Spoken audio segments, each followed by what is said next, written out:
What is up, wonderful people of the internet, people of YouTube? Now, with it being summertime, and you know, everyone's getting new bikes, everyone's getting their first bike period. A lot of people, you know, they're looking to buy new stuff for their bike now that they have it. They're looking to buy upgrades. You know, maybe they've been having a bike and, you know, they're trying to look for new tires, they're trying to look for new chains, all that stuff like that.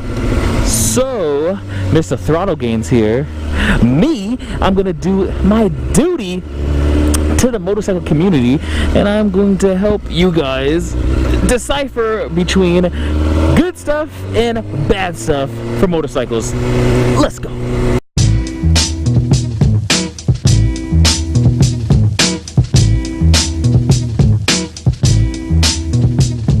Alright, so let's get into it. Basic part of motorcycle maintenance is cleaning and lubing your motorcycle chain. And the thing is, a lot of people actually forget about this. They kind of just let their chain rust to shit, and they let it get all dried up and all gunked up and all, you know, just fucked up looking. And it actually does affect the performance of your motorcycle, because thinking about it, your chain is supposed to be going smooth into the motorcycle, but if it's all gunked up and fucking rusted and shit, that's bad for your engine. So the basic stuff you need is, you need a brush, and it's like it's a toothbrush. I'll put a link to everything in the video, but I'll just throw up little pictures like right here of what the brush looks like. It's a little brush. I want to say it's like $4 or $5 probably, and the brush basically, it's a scrubber you use to clean the chain. And what you need along with that is some lubricant and some chain cleaner. You can't just, I mean, you can wash your chain obviously with like regular soap and water, but that's not really great for it because that doesn't get off the grease and gunk and shit that's on the actual chain itself. So you need what's called a lubricant and a cleaner. And basically, the go-to ones that I always use for the longest and have never failed me is this product called Motul. They have a Motul chain cleaner and a Motul chain lubricant. And the thing is, recently I ran out of chain lubricant and I needed some more, and I didn't feel like getting the Motul just because I was trying to save a couple of dollars, even though it's only like a $2 difference. I was just being cheap, and so I ended up getting this stuff. It's called PJ1, I believe, heavy duty. And man, oh man. Now, first off, it works good for what it is. As a chain lubricant, it works good. But as anything else, it's like, fuck, man. It's that's what it is. It's fucked. Like, okay, when you lube your chain, obviously it's gonna be dirty and it's gonna be messy. It's gonna be, you know, grease and oil and shit everywhere, which is a good thing. You know, you gotta lube that shit up. But the thing is, with that, it was more of like it was like sludge. It was almost like venom, just like fucking busted his nuts all over my chain, basically. That's basically what it looked like. And it was, because it was so sticky, like when I was cleaning it off my rims, it was really, really sticky, and it was like gunked up, and I had to use a bunch of contact cleaner just to get that shit off. I couldn't just wipe it away. Like the Motul stuff, it's a nice, just regular, like greasy lubricant that you put on there. It's not all gunky and sticky. So, I mean, like I said, the PJ1, for what it is, it works good. But for anything, if you're looking for something not so thick, that's just not gonna that's just gonna make a really, really like gunk all over your chain, all over your shit. If you don't want that, if you just want like just a couple of grease just to wipe up really quick, then do yourself a favor and do yourself a favor and go for the Motul. They sell them in a combo pack or they sell them individually, but usually that's the go-to one to use. It never fails. It never fails me. I know a lot of other mechanics use it, and it never fails them either. So, speaking of chains, on eBay they sell little, I have no idea where I'm going. We just going around the block. Well, not my block, but you know, a block.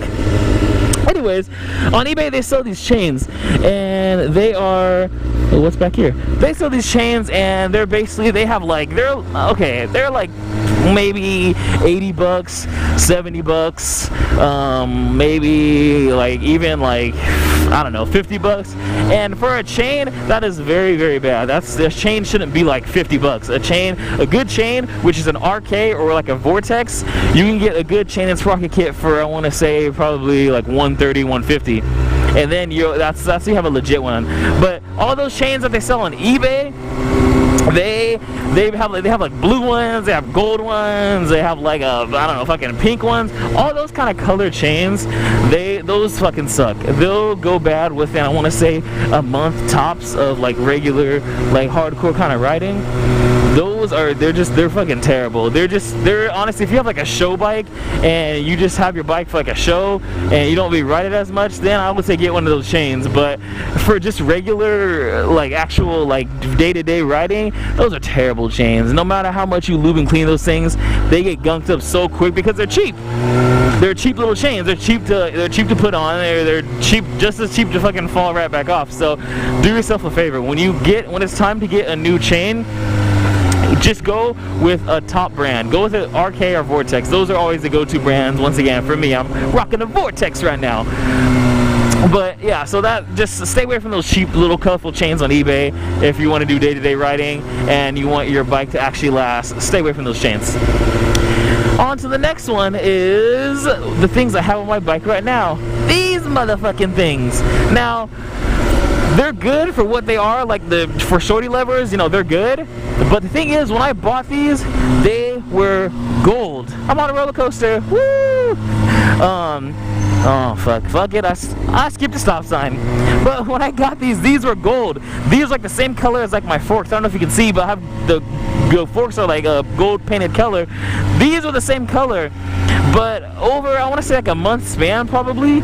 Oh shit. After like a month span from just riding around and this my bike being in the sun, they look like silver now. It's like the sun just like woof, just evaporated the fucking end of the color, if that makes any sense. So, like I said, those are from eBay as well. As you can see, I was a heavy eBay shopper when it came to motorcycle parts in the beginning. And they were, I want to say like 40 bucks probably, I'm just guessing, for both sets of levers. And like I said, for what they do, it's good. But for the color wise, nah, it'll fade off in the sun pretty quick. I'm guessing if you want a color that's not gonna fade, you should get like, I guess maybe some silver ones, because I mean if you get silver ones, they're just gonna fade into like a lighter silver or something. So you know, that's what I'd recommend. But if you actually want them getting for the color, go with the I think it's ASV levers. Those are really, really good. Like I said, those are more on the pricier side a little bit, but at least they're actually, oh, that's cool. Wow, at least they're good though, and you won't have to worry about the color fading or nothing like that. But I mean, for what they are, like performance wise, you know, braking and clutching and stuff like that, I mean, these get the job done, so it's not really a big deal. The only thing that is a big deal is the color. But if you don't really give a shit, then fuck it, you know. On to the next subject is these bad boys that you see on my motorcycle. Hi. Looking at me like I'm a superhero. Oh, nice little kid. But are these things fairings? Okay, I see so many people that have those cheap fairings that you get from China. Like I know a lot of people that are like, oh man, I got these sick ass new fairings for my bike. It's this cool ass set. Like, oh, okay, where'd you get it from? Let me see. Oh dude, I got them off this online distributor. They're from China though. And I'm like, oh damn dude. I'm like, how much are they? Like, oh, like 400, 500 bucks. And I'm like, nah man. Like I always tell people, like, if you want to get new fairings and you see them on eBay, Amazon, or just some other third-party website, and you see they're like 400, 500 bucks. It's for a full set, like seat cowl, everything. No, it's a ripoff, man. Like those are the ones you get from China. Yeah, they look nice, but the thing about those is they'll fit only so well on your bike. There's going to be a lot of different parts and pieces on your bike that's not going to fit so well because, like I said, they're from China. Not to knock any parts that's from China, like no offense to, you know, Chinese parts or nothing like that, but a lot of those parts as far as fairings go, they're really, really, really shitty. And not only do they not fit, but a lot of them are really cheap. Believe it or not, fairings are actually like generic ones, like the ones like the OEM ones. Those ones are actually they're actually pretty sturdy. Like if you're, I don't know, if you like pop a piece in, like when you're taking off one of your fairings, you have to pop a piece back in. they're not gonna crack. If you get those cheap ones from China, say if you pop those in too hard, who knows? They could end up like cracking, and then bam, there you go. So I know some people that actually get them, and when they get them, they're already cracked inside the box, and then you're really fucked. And so it's just a whole mess of just shit that you shouldn't even have to deal with. So if you want to get new fairings, okay, I see you. That's nice. If you want to get new fairings, honestly, just go with the regular OEM ones. They're gonna run you like $800 probably, but I mean it's better than, you know, getting some cheapy ass looking ones, you know. Or if you say you just need like a side fairing or something like that, then just go on Craigslist and you can just look for people that sell the same side fairing, and you know, you can get lucky and just, you know, there you go. Alright, so on to my next and lastly topic is the one that I've seen so much. I've seen this one so much, and I actually had this. I had it on my bike for one day, and I was like, fuck that shit. Oh, thank you, fucking dumbass. I had this shit on my bike for one day. I was like, fuck this shit. I returned it and I got my $60 back. If you go on eBay or Amazon, if you type in Moto GP, like shorty pipe or shorty pipe in general, it's gonna come up with this Moto GP little pipe that looks like someone crafted from fucking Home Depot or O'Reilly's, and they just put it in a box and like $60 and slap some stickers on it and was like, fuck it, ship it out. That's basically what it looks like. Because with that pipe, okay, let me break it down. It sounds good, yes, but the thing is, as far as performance-wise, you're not gonna have any of that good back pressure that your bike needs, that oomph, you know, that shit that's gonna make you go, that good shit. Oh damn, there's a cop right here. Whoops! Oh, this cop's gonna kill the video. But yeah, so you're not gonna have that good stuff that you really need, that good, you know, that good horsepower. And so that's why I always tell people, yeah, you know, it sounds really good that you have that cool Moto GP pipe on, but it's like, okay, number one, any pipe that's gonna cost like $60 brand new it's not really the best. Like, you're better just buying like a used one that has a couple dents in it or something like that, because if you buy one that's $60, it's gonna do nothing but like fuck up your bike, because running that straight pipe on your bike, not only is that taking out the back pressure from the bike, that it's like the bike's oxygen, but it's also it's hurting your engine, because it's just straight pipe. That's it. There's no good proper airflow getting in there really. It's just straight pipe. And I'm telling you, like I said, it sounds really good. Like if you're just for the aesthetics, and you just, you know, you want to do it just for the sound and stuff like that, then yeah, sure, go ahead.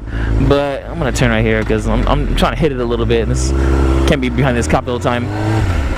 But yeah, if you're actually in it for actually performance-wise, then no, stay away from that MotoGP pipe, because even the description of it on eBay says something like, oh, super good pipe, some race performance MotoGP. It's like, get the fuck out of here. It's some damn pipe that someone crafted in their garage, probably stuck some stickers on that bad boy, and they're like, oh, MotoGP, here we go. So nah, it's not worth it, honestly.